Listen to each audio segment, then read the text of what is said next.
হায়রে মোবাইল তুই কি না খাই।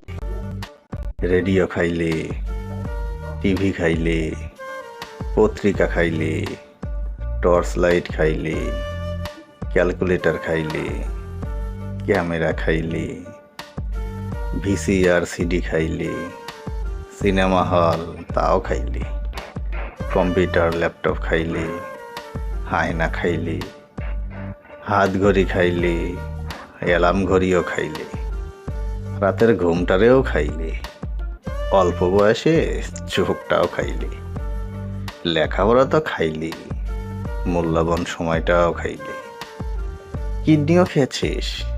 অনেকে কিডনি বেছে আইফোনও কিনছে, বহু সংসারও খাইছিস। আর সংসারে প্রাইভেসি তো আজকাল আর নেই বললেই চলে, সবই খাইলি।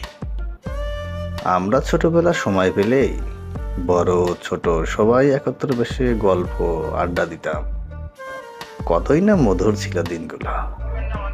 আর এখন মায়ের পেট থেকে পড়েই মোবাইল নিয়ে বসে যায়। আগে বিকেল হলে হাডুডু, ফুটবল, দাঁড়িয়া বান্ধা, ঘুড়ি ওড়ানো, কতই না খেলা হতো। প্রতিদিনই ঈদের আনন্দ দোলা খেত মনে। আফসোস, এখনকার পোলাপান মোবাইল নিয়ে চোরের মতো চিপায় বসে থাকে। 5 জন বন্ধু এক হলেও কথা হয় না, সবাই ঘাড় নিচু করে ফোন টিপে। আগের মতো আর কেউ খেলেও না, গ্রামে কোনো আনন্দময় অনুষ্ঠানও হয় না। চোখ বন্ধ করলেই এ জাতির অন্ধকার দিনগুলো দেখতে পাই।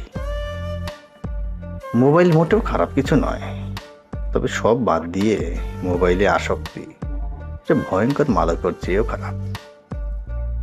আসলে সবকিছু নির্ভর করে ব্যবহারকারীর উপর। আপনি যদি মোবাইলটাকে ভালো কাজে ব্যবহার করেন, তাহলে অবশ্যই আপনি ভালো কিছু পেতে পারেন। আর যদি খারাপ কাজে ব্যবহার করেন, তাহলে আপনি খুব সহজেই খারাপে নিমজ্জিত হবেন। আসুন আমরা সবাই ভালোর দিকে ধাবিত হই। আপনার সন্তানকে মোবাইলে আসক্ত থেকে দূরে নিয়ে আসুন, তাদেরকে সময় দিন।